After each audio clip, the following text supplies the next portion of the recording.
It's time for Old Roommates. And this week, on this episode, we'll be talking Mask, starring Cher and Eric Stoltz. So grab your nearest Harley and settle right in.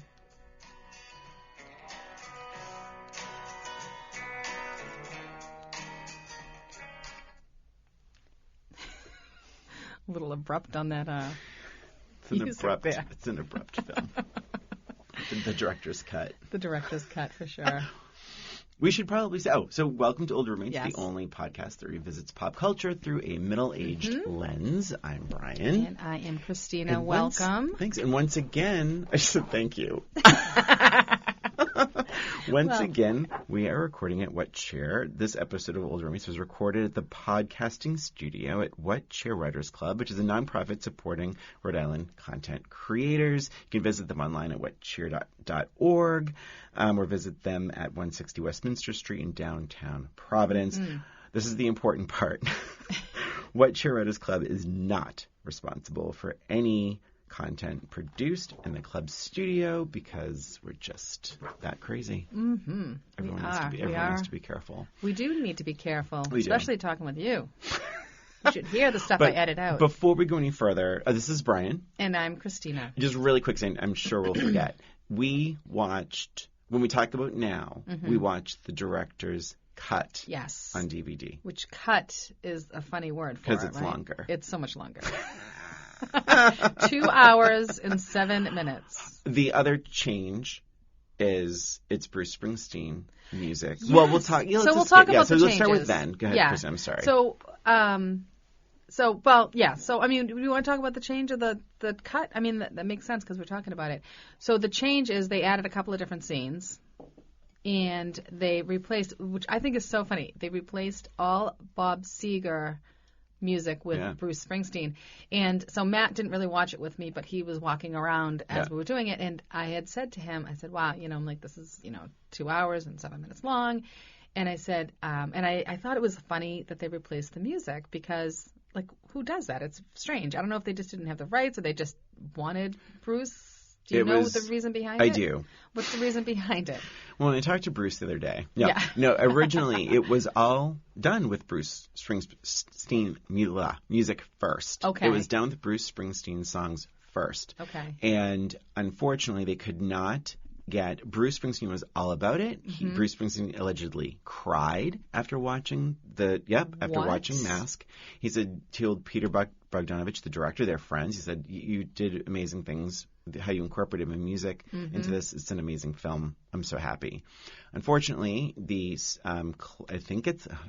shouldn't even say that, but it's whoever owned the rights to Bruce Springsteen's music could not get it coordinated in time. There was a lot of back and forth, and the movie had to release, and so they popped in Bob Seger music.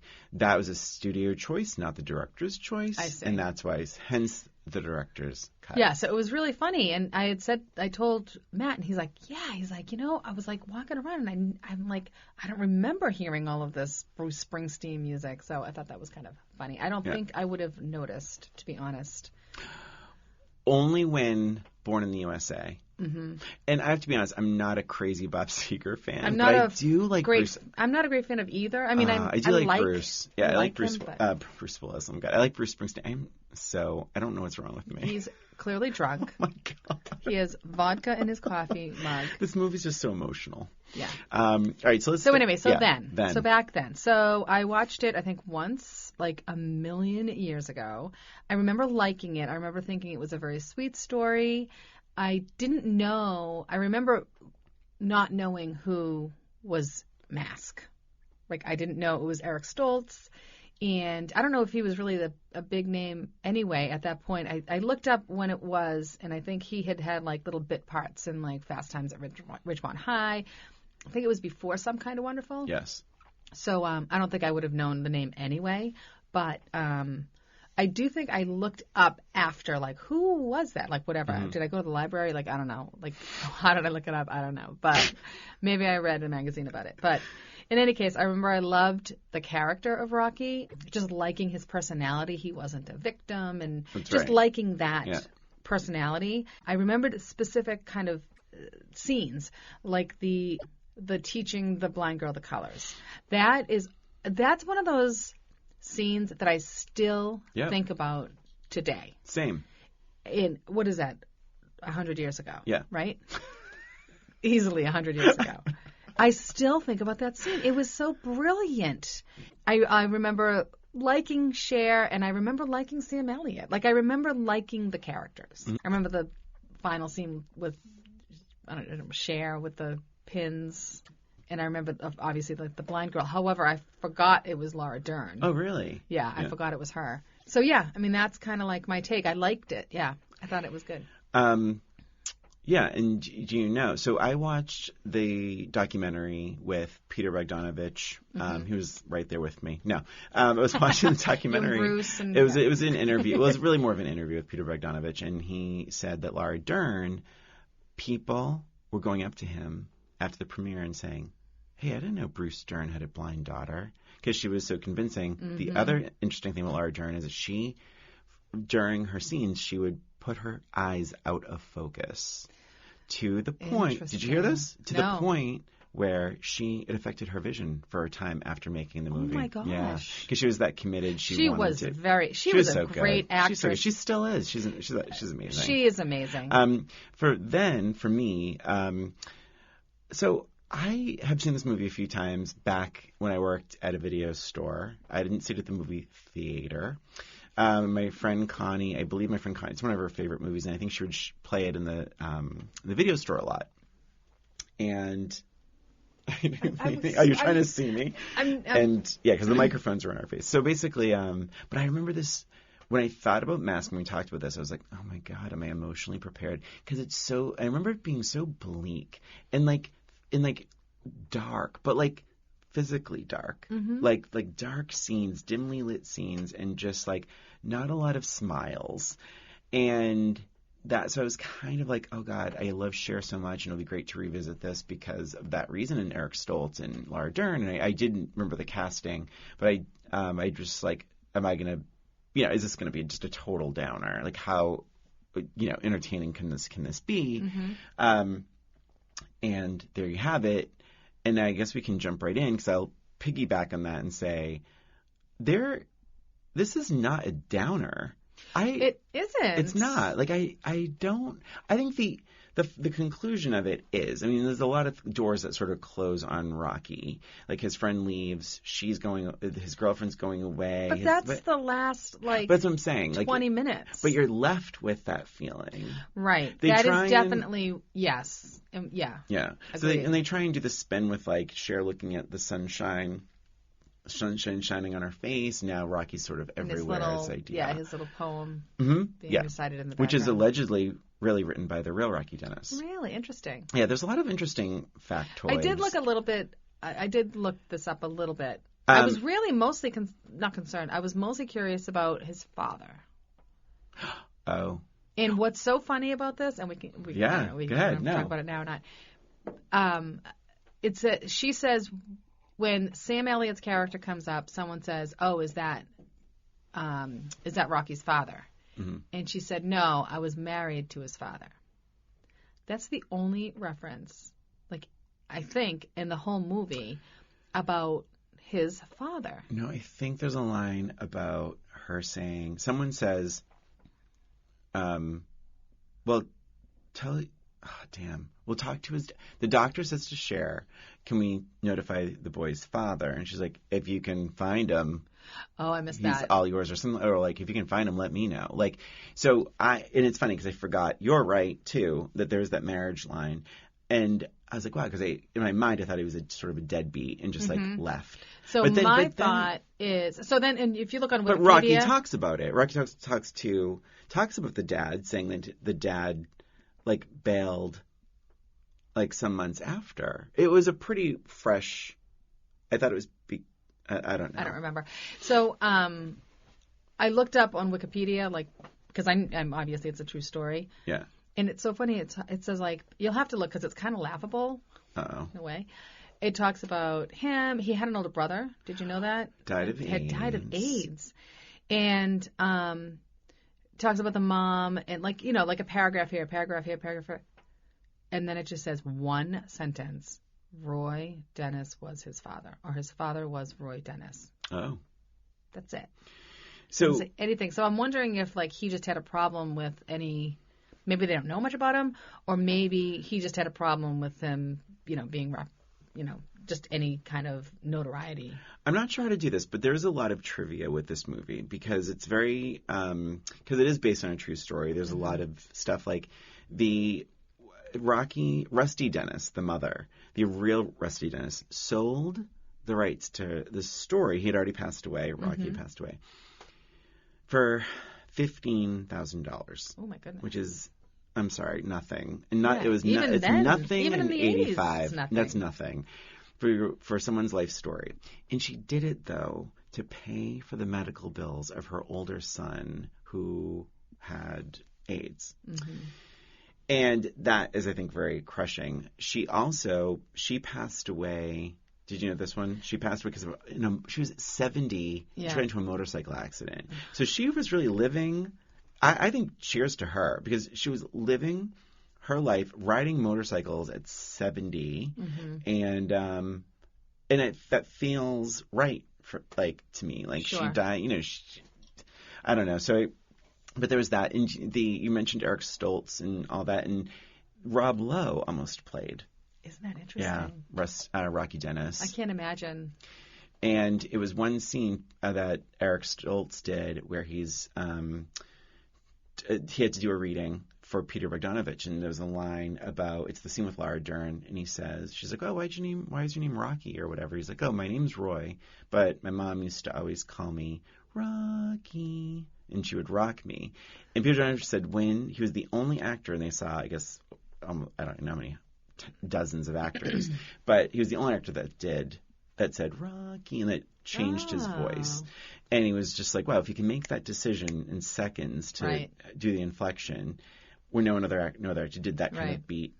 He was a very serious actor. He was. Yeah. We got fired from Back to the Future because he was taking it too seriously. Too serious. Anyway, that was a bit of trivia, but yes. What did you... Christina, what were the things that just jumped out at you that you really liked revisiting? So one of the things I really liked is they put his face right out there right away. Mm-hmm. Like, I think a lot of movies that are like this, they might take a while, keep him in the shadows, and then sort of for theatrical, effect, then they'll show his face. But they didn't do that with this. They just had him as a normal person. Here's that word, normal, right? But a normal person just, in his room, rocking out to Bruce Springsteen or Bob Seger, depending on which version you watch. And then he just comes out, and it wasn't like a production to show him. So I loved that. I think that was great, and I think it really set the tone for the whole movie, just doing it that way. Yeah. I loved his acting. Like, his acting was great. I thought Cher's acting was great. I have a couple of criticisms, but let me think about... Love it. Christina, what did you love? You said 3 things, and you're like... Criticisms. I know. Well, I find that when I'm taking notes, I do tend to write down more of the negative stuff than the positive stuff for some reason. Because I feel like I remember maybe I remember the positives more, but I just write down anything that jumps out or they didn't remember. Different. But I will pause it. I'll pause it and everything. Sometimes it's like I'm glad I'm watching these things by myself because it's like I can just pause because it's like I think it would be painful to watch some of these with me. Yes.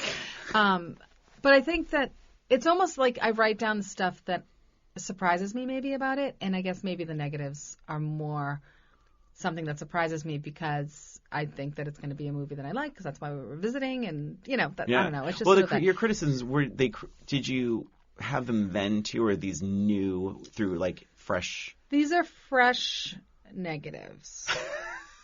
But I'll stick with the okay. Let's see. It's not so. I remember his face not being as distorted as I expected. Like as you remember. It didn't as I remembered. Yeah. I didn't think it was that bad.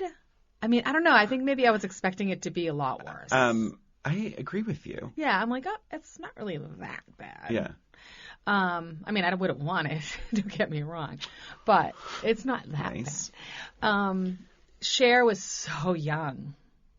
She was so young. That struck up like right away. I'm like, oh my gosh, look at how young. She's beautiful and thin, really thin. Mm-hmm. I liked that he was so positive. And again, like I said before, like he didn't play a victim. He was, obviously has lived with this like his whole life since he was 4.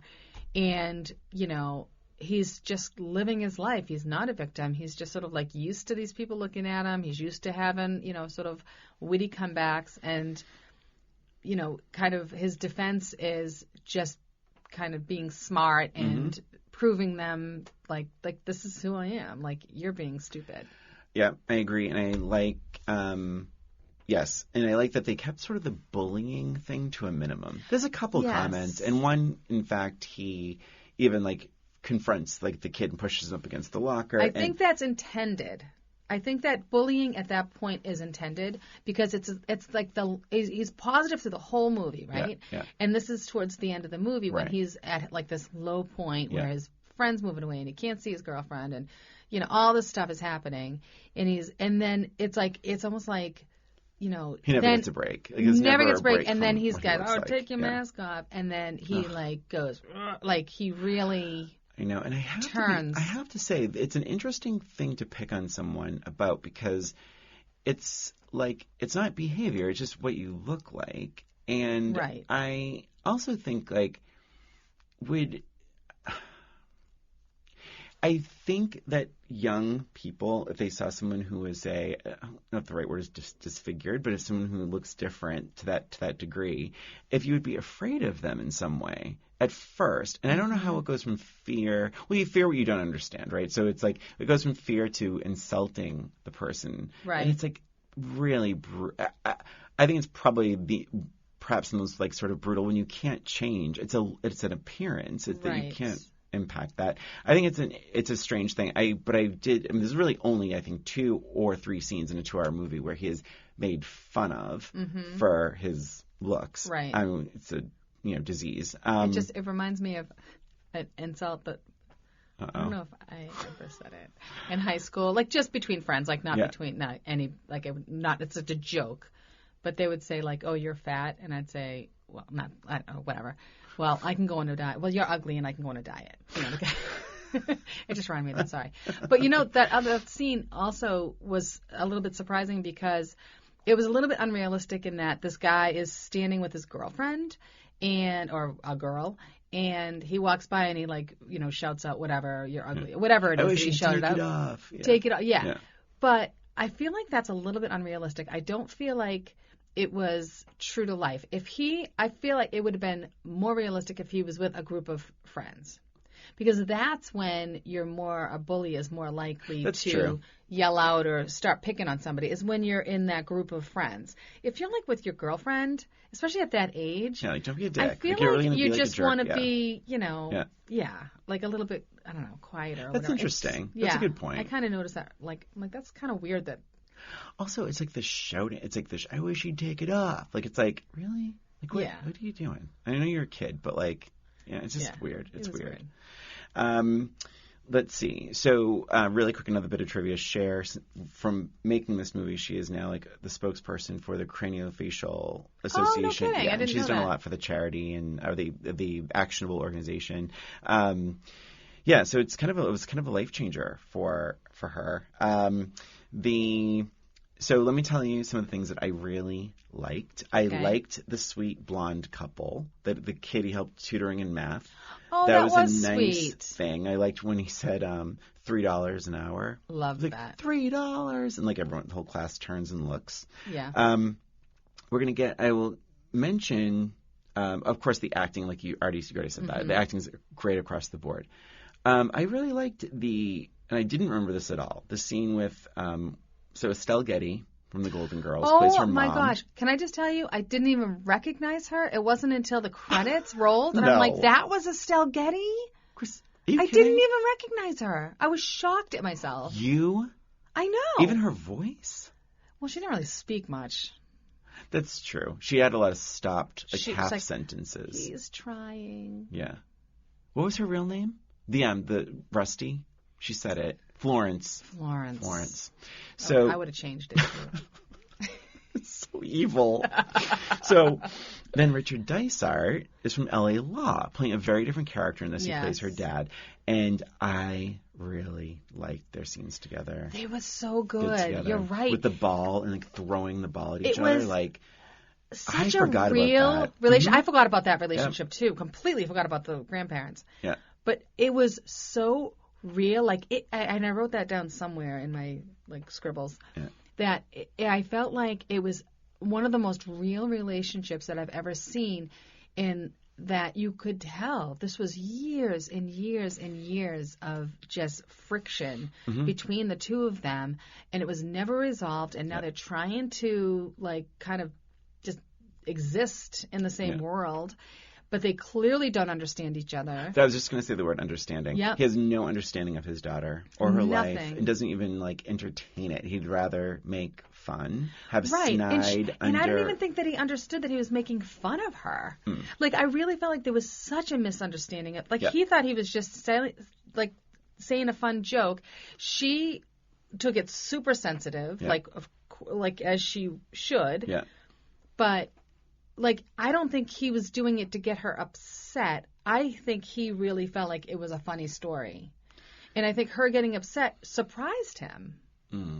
Like, and I feel like that was just an overall, like, this is their relationship. Like, completely on two Fractured. different waves of And the mother's understanding. just sort of stuck in the middle and, like, she's stuck in the barely middle, speaking. You're right. Not speaking at all. Like, really just kind of hoping it gets better. Yeah. Like, a typical, like, what was it supposed to be in the 80s?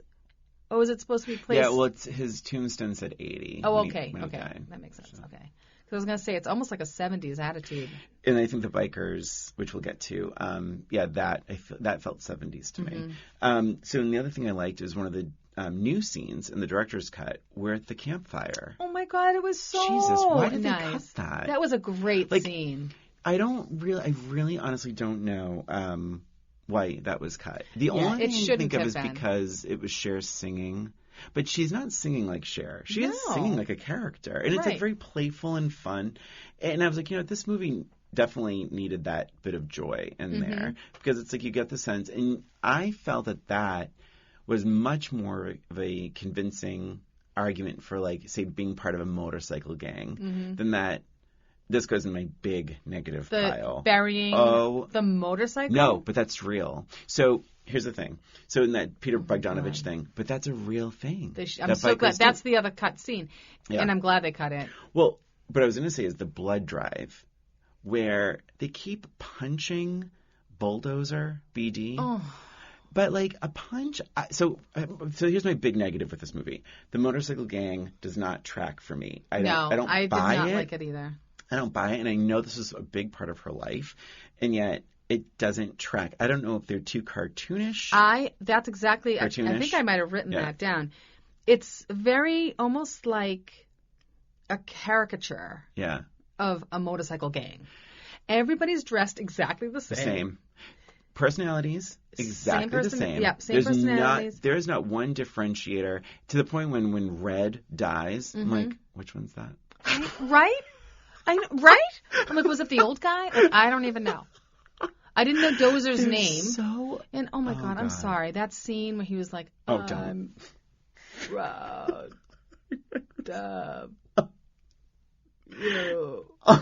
Oh God. You know, Dozer, stop. Just stop. Just pat him on the back. It was not necessary. I won't say that I laughed. I will say it was uncomfortable. It was weird. I'm like, just that they could have cut. It was so, I'm like, what the? I don't understand why they even did that. It's so stupid. I knew this was going to come up. It was so stupid. So I wrote, the motorcycle gang, you'll like this, is a bit aggressive and comical, almost Muppet-like. Very, yes, the big difference to defend the Muppets. The Muppets have more of a personality. They have more individual personalities. I also call a bit of bullshit on, so that blood drive scene with the bikers, they are truly punching each other in the face to where they fall on the ground. pop right back up and they start fighting again. They're rolling around in the dirt. I'm like, listen, a punch in the face is a punch in the face. I mean, not a single person like lost a tooth. Maybe you hurt your neck. Maybe you cut your knee. There's never a bruise. There's never an injury. It's really weird. It's I think it's comic relief, but it's not comical. It's not funny. It's really I said that they were comical, but I mean unintentionally comical. Unintentionally. Yeah, I just feel like I totally agree with you. It just seemed like they didn't put any thought. Like, you know what I was thinking? I was thinking if, like, I wonder what the opinions of, like, a real, member of a motorcycle gang would think of this. I don't think they would find it entertaining at all. I think they would be very upset. I agree. They come off as kind of dumb and, like you said, like so like one-dimensional. It's just this group of like they didn't even need to be actors. I think they could have just grabbed a bunch of people off the streets and put like black leather jackets and jeans on, and said, "Be a gang," and that's that. Yeah. It really. Yeah, I totally agree. It was weird. Mm-hmm. Yeah, it was very strange. I just didn't buy it. And the casting was so good otherwise. Yeah. Like, I don't know, maybe it was just too many of them or something. There was like so many. That's true. Right? There was so many of them. Yeah. And even when they hide Rocky's like dress clothes as a surprise in the fridge, suddenly they all like wrap around and like, oh my God, it's like the Muppets. But the Muppets, like, right? They suddenly all appear and they're like, yeah. And then when he graduates, it's the same thing. Like they're like a bunch of Muppets. Like there's no personality. There's like, and I almost insulting Muppets by saying that, but like there's no like, you don't really feel like much heart in it. It's very weird. It's like almost like spectacle. I think you're right. It's too many. There's like maybe 6 of them, but maybe that's how it really was. To the film's credit, what I appreciated was the scene where the end of summer camp, Laura Dern's parents, which I fucking hate. Oh, I hated them that so much. They should be a little more open-minded. They should be a little more gracious. Right. The only thing that saved them this time watching is when she was saying that they are very overprotective because she's blind. So that I didn't remember it. That comes later. That was when they were talking. When they originally were talking, she said, because they were talking about their families. And she said, my parents are very overprotective. And because he said he wanted to go to, travel to Europe. And she's like, oh, my parents would never let me do that. They're very overprotective. Okay, so what I remember is towards the end when she says, she's like, oh, your parents didn't tell you or didn't give you whatever. And she's like, oh, I think they're just so afraid of me getting hurt because I talk about you every day. No, it was before. It was when they were first talking about their families. And I hadn't noticed it when I was younger, and I noticed it now because I knew what was coming. It just felt mean. It felt a little played up. It just felt a little movie-ish. Like, what is this? Like, I don't know. They didn't even really speak to him. Parents, they didn't say... Christina, I mean, listen, I'm not a parent, but I think, like, if your child is introducing you to someone with a disfigurement... I think your composure would be a little stronger. Oh my gosh, it's a child. I know. It's a child. It's a child. I know. It's so ridiculous. It but really so I was ridiculous. didn't like that. But here's what I did like about that scene. They drive away. And then the other ones come around the corner. Because don't you think, I'm like, you know what? I appreciate that because any other movie would have had them meeting.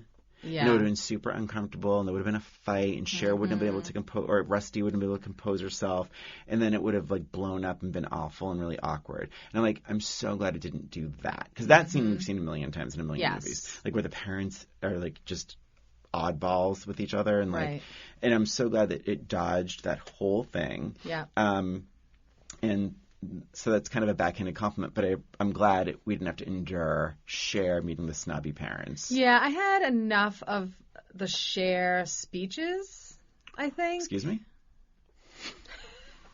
Do tell. She had, all right. Tell. She had a couple of those moments, like these mama bear moments. And I get it, why she had to, but I was like, if I see one more, I might have to shut this off. They were designing women, like, speeches. And I remember... which all of them were amazing. Yes. Even on Designing Women, those speeches were amazing, Christina. Yes, but it always ended with, like, what was the main Dixie character? Carter. Dixie Carter. Standing up in her southern accent, and I am woman, hear me roar. And then all of a sudden, like, the audience would, cheer. Like, but cheer. There's no cheering and...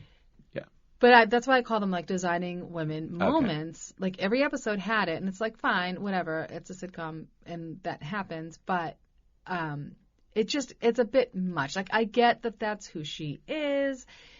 I don't think it needed to happen as much as it had happened. So I think the problem with those, and I understand what you're saying, is that they were almost like 1-2. They were like right in the beginning too. Yeah. And I agree, because it's like, oh, jeez, girl. Here we go again. Take a day off, Cher. But like, but it was like, there's also some good dialogue in them. But I wish, to your point, they were more separated. Yes. Like because there's the first one is the school guy, right? Right, first the is principal. School. She's like, there's this and this and this and this. And she's like, and my lawyer is B.D. Higgins, da-da-da-da, which was a lie. Right. So then almost, 2 scenes later, she's they're at saying the doctor, the same thing to the doctor. Thing. If that doctor's speech was like more mid-movie, it wouldn't have been so bad. But you have them one after the other. And I get that they're establishing that world. Like, hey, here's the challenge. Yeah. Go ahead, you're going to say something. I know you. Well, I am going to say something because I feel like it would have been much more effective. So you know me, like I'm watching a movie and I'm like writing everything. Reworking it. Yeah, of course. So one of the challenges, and this I'm going to come back to what we're talking about. One of the challenges I had was that there wasn't a lot of foreshadowing in terms of when he dies. There wasn't a lot of changes to him right before he, passed. It was kind of like him walking, kind of one note through the whole movie. Then he got sad, and then he dies. I think if they had changed the doctor scene till further into the movie, and the last third of the movie, and you see that, okay, his face had grown 1/4 of an inch or whatever, 1/8 of an inch. And they start talking more of the medical stuff a little bit further into the movie. Yeah. And then he comes out to talk to Cher about it. And then she has the big speech. And she blows him off. And blows him off. Like, yeah, we've heard this all before. Who cares? Right? Yeah. But I think it would have been more effective. Totally. Because then you would have seen, oh, wait, something is actually... he's telling her something new, but she's not listening to the new stuff. Because she thinks she's heard it all before. Yes. And she's so tired of people putting down her son or saying he'll never do this, he'll never do that. Right. And it would have been a little bit more foreshadowing to what was going to be happening. The moving of that scene later in the movie would satisfy both of what we're saying. Because I said they should have moved it to separate those two big speeches. Exactly. So that would solve the two big speeches one after the other. It gets a little exhausting. And then it would solve the other thing where... Because he does say 3 to 6 months. And in fact, they all say it at the same time, 3 to 6 months. Yes. And she's like, if I had dug his grave every time you doctors told me to, I'd eaten fucking chop suey in China by now. Yeah. That is a beautiful moment, though. I mean, because you feel her frustration of like, oh my God, again with my your kid's going to die. Like, you've been saying this since he was 4 months old. Right. Like, imagine that. Like, I mean... You do feel it. It's a great performance. I do understand what you're saying. That and I think that's more of a storytelling structure issue than a Cher giving us another. Right? I think her acting is phenomenal. The acting is wonderful, yeah. But I think that it would have been more effective further down. Like you say, more space and closer to when the actual death actually happens. And to your point, it would have been much more effective because then you have a doctor saying 3 to 6 months again, and you're going, nope, enough with the crying wolf And nonsense. there we are 4 months later. And he dies 4 months later. Yeah. Yeah. So, oh gosh. Who can we talk to about this? We need a director's director. We need a podcast director's cut. Yeah, podcast cut. Okay, so let's talk about some random things. Gar's T-shirt, anyone? Christina, oh my God, I missed it. Don't. Tell me. What does it say? Mustache rides. Oh God, I did see that. I did. And Gar, by the way, is the sophisticated world traveler guy. So, and that was another thing. Like, he shows up randomly, and clearly they had a history. It didn't end well, and he shows up, and I think, I almost wanted him to leave again. Not that I didn't like him, but it just seemed inconsistent to who he was. So what? He came home, and now, at the end of the movie, they're, living happily as, husband and wife, a nice clean house, and it seemed unrealistic. I almost would have felt more real if he was like, I'm leaving again. I mean, did he explain his absence? Well, I think that might be, I don't know if that's true to the story in itself, but like my take on that was like they can't have Cher be alone, sober, needing drugs, and dumped by Gar again. Like I think Gar stayed because she did clean herself up. And part of it. That was pretty miraculous. No, it was over summer camp. That could have been like 3 weeks, 3 months. She was missing him and wrote him a letter. So, I mean, summer camp isn't usually like when 3 she months. wrote the letter, did you feel she was detoxing? That's why she was so manic? That letter writing scene. It was a weird. It was a good scene. It was a good scene, but it was. I felt like the purpose of it was to show that Gar was still with her and like supporting her, because you kind of had that sense that he was going to take off. That's so interesting. And because he left right after she started to take the pills, and she's like, all right, you got to leave, blah, blah, blah. Remember they got that fight and he left? Yeah. And then it was like almost like the next scene, at least the next scene with them, where he gets the phone call from her. Mm-hmm. And he's like, all right. And then he heads over there. And then, so I felt like she was still on something, but maybe she was detoxing. To me, it was like, because I got my take on their relationship was that like they were together, but he wanted to go explore Europe or wherever he went. And obviously she couldn't go because she has responsibilities and a child. Mm-hmm. And then he comes back, but now he was back. Like that's how I took that. But then the letter writing thing, to me, she was so manic and so frazzled that I was like, and she couldn't form her words. I was like, I think she's detoxing. I think she's like going through withdrawals right now. And because I think what the movie's trying to say is like time is passing. Mm-hmm. Here's what's going on with her. And I thought it was a little bit too quick. Okay. Yeah. Well, she did say, she was like, and I've thought about going to the meetings, right? She's like, and I've gone to 2 meetings. She's like, well, I was going to go to 2 meetings. So is that realistic, though? I mean, she's been doing drugs all this time, and she is able to quit without help? I don't know if she was... I think she was a heavy recreational drug user. I don't know if she was an addict. Okay. I think Rocky was afraid of her becoming an addict. Because she does shoot the guy down at the carnival, and she's like, no, I don't. I'm good. I promised my kid. And then she went back. She did. Yeah. Yeah. Well, everyone has their little addictions. Aha! It's not. So you admit it. I'm kidding. What else can I say? Oh, in the very beginning, I don't know if you felt this too. If this was a DVD issue, the sound was kind of like when she's talking to her one night stand, because it's outside and there's no microphones. Right. Were we not supposed to hear them really talking? I couldn't hear. I couldn't really understand what they were saying too. Yeah, I don't know if that was intentional or not. Perfect. What else do we got? Yeah, I love the little Egypt singing around the campfire scene. Yeah, I really loved it too. I liked that she was trying to be an amateur. Like you could tell that Cher was toning it down. Oh yeah. Yeah, I really liked that. Well, she was singing, and apparently that was true. That she and Rocky would sing and dance. That's sweet. Yeah, I thought it was a sweet thing. But yeah, she was not technically necessarily a singer. I did forget about how much drug use there was in the movie, to your earlier point. Yeah, lots of drug use. But yeah, I think overall, for me, it was like much more joyous than I remembered. Yeah, it wasn't quite as depressing. Dark and depressing, yeah. It was actually a little slow for me. Like, I think it was... When? When did you say, It was about, I think I wrote it down. Because there was one point for me where I was like... It was about slow, it was an hour and 20 minutes in.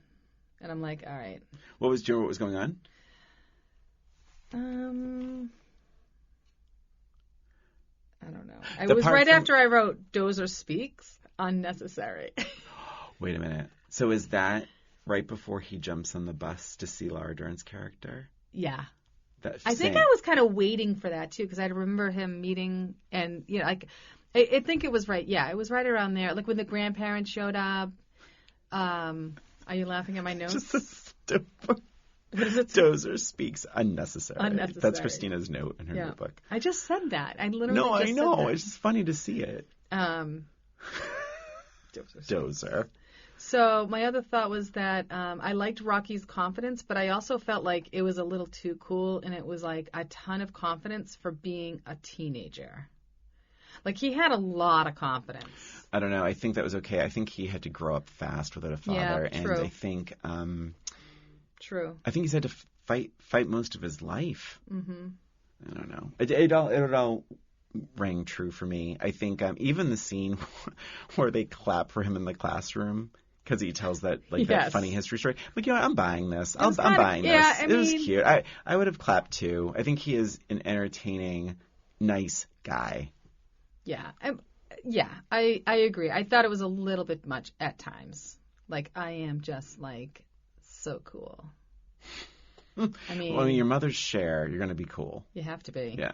Or maybe you go the opposite, like in Winona Ryder's character. That's true too. In the Mermaids, right? The totally other different. There's one more thing. That I have anyway. I found it was interesting with the Laura Dern character that.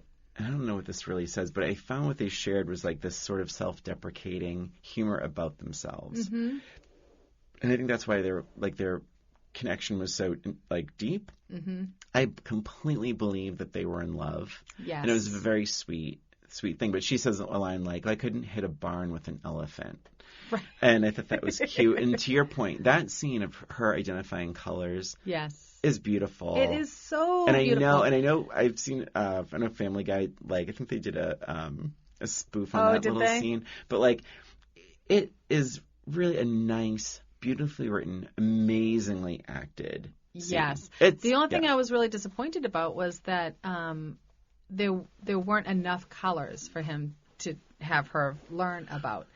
I was hoping I remembered the colors, like the red turning to pink. But I was kind of hoping that he would do more colors. I don't know how. Yeah. I don't know. Maybe I don't know. I don't know how. I feel like smelling grass, like a mowed lawn, would be like green, springtime. Mm-hmm. I could have thought of some ways. Yeah. And I'm not saying I'm better than Rocky Dennis. I think that's exactly what you're saying. Well, I was just going to say something really rude, but I'm not going to.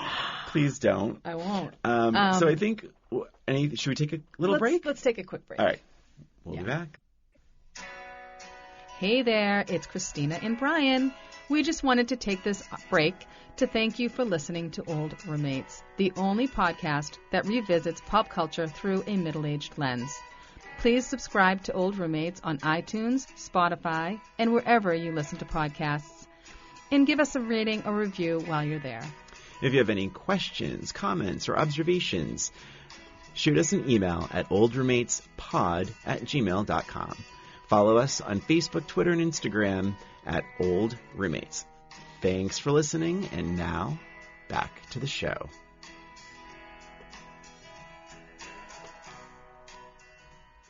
And we're back. Yes, we are. Christina, any final... I have one final thought, but do you have any final thoughts? Well, I have a couple notes that I didn't actually get a chance to say. One of them was the funhouse mirror. I know, surprisingly enough. The funhouse mirror, how moving that was. Yeah. It was really sweet. Yeah. Yeah, I guess that's it. That's all I have to say. No, it was nice. And how he just stood there and he's just staring at himself. Mm-hmm. He's like, get my mom. Yeah. And that to me rings true. Yeah. I was like, actually, you know what? That's one thing I meant to talk about with the poem. Oh, God. Mm-mm. Do you know what I'm going to say? No. How could I possibly know what you're going to say? Well, so the poem, so here's the thing. We just talked a bit earlier about Rocky being very smart and on top of things and really and the poem does sound like it was written by someone a bit younger. Mm-hmm. Do you understand what I'm saying? I do. The word choices, it's a little simplistic. Grammar. It was pretty simplistic for someone who's very bright otherwise. But so be now, it. Is this something that was written by Rocky? Did you say that before? The real Rocky, allegedly. So he wasn't quite as smart. Maybe not in real life. No, I have to You know this. Yeah. Well, that's what it says. On somewhere.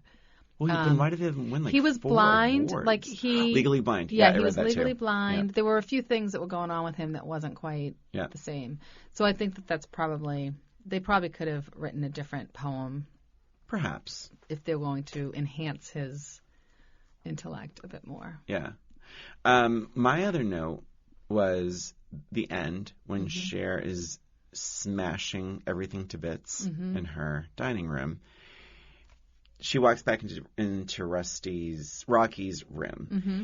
This, from what I understand, is one take, and or one, I don't know, the same, whatever, scene after scene, where the cut on her forehead is real. Oh, no kidding. Yeah. Oh, well, that's interesting. I didn't know that. Speaking of that last scene while walking through, I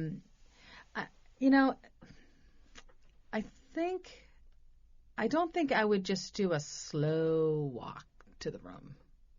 She gets the call saying he's not at school, and she slowly walks to the room. I think she knew. But how? See, this is my problem. Okay. How would she know? Why would she, on this particular day, have that sense that he died? There was no indication. He wasn't feeling great. But that was it. He's like, I'm not feeling that great. But and he went to bed. There were a lot of close-ups between the two of them in that scene where they're looking at each other before he goes to bed. And even when she's saying goodnight to him, after, she has the dog leave the room with her. And there was something there where she was there was just a look on her face that just something you just was a little different. And what was different was his whole world was falling apart. That's probably where I would have gone with it. He's lost his girlfriend and his best friend, and all this stuff is going on, so he's sad. Mm-hmm. But I don't know. Maybe she just had more of a sense. The way I think about this is one or two ways.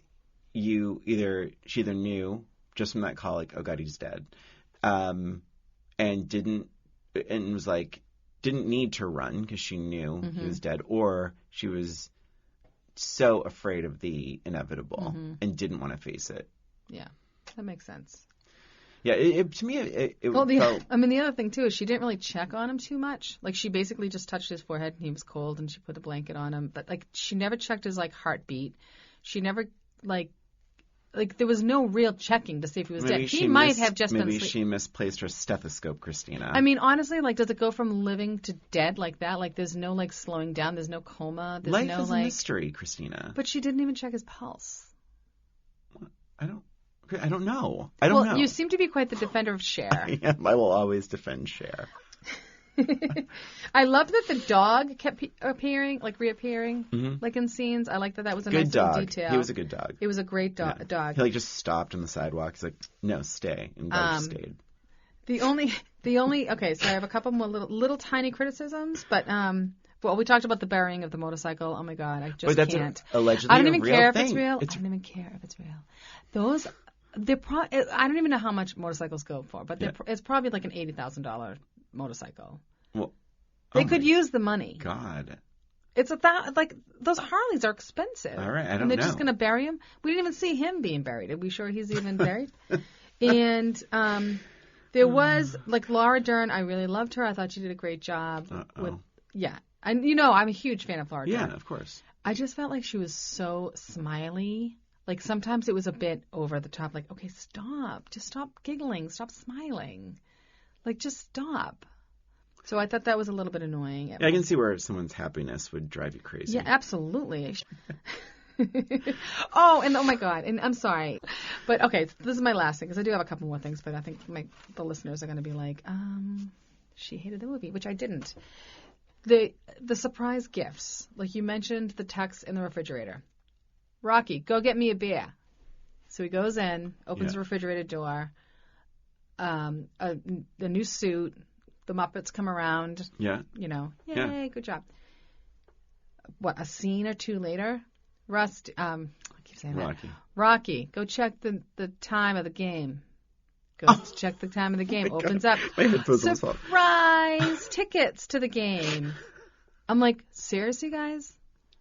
That was the same exact thing that happened twice. Basically the same exact Christina, thing. you're forgetting one. Oh, what was the other one? When Rocky hid the Are You an Addict brochures in Cher's book. She's like, I'm finding these all over the house. What are you trying to say? Oh, my God. Oh, that was my good. God. Oh, thanks. So I just felt like that could have been, just a little bit different. Well, they didn't know. The dad didn't know how Gar hid the suit, and Gar didn't know how the father writers hid knew. The writers knew. Well, I don't know. Does this happen to him all the time? Like, is this upset about Mask? I just think one thing is for sure. These, it's like, we talked about blindness and the craniofacial disease, and I am just glad that this movie was more upbeat than I remembered it being, and I think it does sort of teach what the power of community and humor and friendship and drugs and what gangs, drugs. Like gangs are friendly, they're happy Muppet people. And always there for everything. So I think, should we dive into our questions? Yes. Okay. Christine, I have one for you. Okay. Well, okay. Okay. Well, no, you go first. Fine. Well, I have a question. Oh. So, I think that this is probably going to be pretty easy for you. Okay. Because it has to do with Cher. Of course. So, my question is, and I can give you a multiple choice, or maybe I won't unless you want it. So my question to you is, out of all of the Cher movies that you've seen, yes, which do you feel was her best performance? And I can give you multiple choice if you want, but maybe we can get back to this next week in our next episode, because I need some time to think about this. There's no thinking. Well, one must have just popped right into your head. No, I guess if we're doing like a vault thing situation, if we're doing a Cher all movie of the vault, other Cher movies are in the vault. I have to say, she won an Oscar for. I would say Moonstruck, because I think the more I think about that, it's layered. It's a love story. It's a comedy. It's a drama. There's some comedic timing elements. There's a makeover involved. There's a crying at the opera scene, and there's like all these things. So I think it's like, if you can only see one Cher film, that is the one. And you haven't even seen it. I have not seen it. So, but I would say Moonstruck. So that's exactly what I would have guessed you would have said. Now, at the same time. And the reason is because you mentioned Moonstruck probably every third time we're together. And I'm not even talking podcast. Like, every third time, somehow Moonstruck ends up in the conversation. It's a good movie. But I will say this. That year she was nominated, that she won, she was up against Glenn Close for Fatal Attraction. No way. Holly Hunter, Broadcast News, and other people. I forget. But she was clearly the underdog. No, because she'd won a few things. But I guess my point is, like, it was a tough year. And I think that if she had lost to Glenn Close, I wouldn't have been surprised. If she'd lost to Holly Hunter, I wouldn't have been surprised either. Those are just three, just incredible performances. But anyway, so that's my answer. Excellent. Yeah, and I would guess that's what you said, yeah. 100%, yeah. All right, so my question for you is an FMK, Fuck, Marry, Kill. Okay. Rocky, Gar, Dozer. Oh, Jesus. All right, we're gonna kill Dozer because I can't with the trying of speaking thing. I can't. I think I would have to probably marry Rocky. Mm-hmm. And then F Sam. Right? Yeah. Yay. I wouldn't mind marrying Sam Elliott. I wouldn't mind that. Do you think the voice would ever get to you? Maybe. What guy? But Rocky's like such a good guy, you know? He's great. Yeah. I would answer the same way. Great. Yep. That was Mask. I know. That was quite an episode. I was really thinking, like, this is going to be a downer. This is going to be a sad conversation. But it's a good movie. It is. Would you recommend it? I liked it more now than I did then. Yeah. I think I don't know. It was a little long for me. Yeah. I think maybe, I don't know. I liked that scene of them dancing around the fire pit. So I think I would have been, I wouldn't want to watch the uncut version, but I don't know. Is that even the uncut? That's the one we watched, the uncut. It's called the director's cut. Oh. Yeah. You can get Bruce Springsteen. I recommend the director's cut, absolutely. Yeah, it's fine, except for the motorcycle. All right, and that's it. And that is it for us in this episode of Old Roommates. Thanks for listening. Please subscribe to Old Roommates on iTunes, Spotify, Stitcher, and wherever you listen to podcasts. Give us a rating or review while you're there, please. We love our ratings. If you have an idea for the show, a suggestion, or a comment, email us at oldroommatespod@gmail.com. And don't forget to follow us on Facebook, Twitter, Instagram at Old Roommates. This is Christina. This is Brian. Thanks again for listening. Till next time.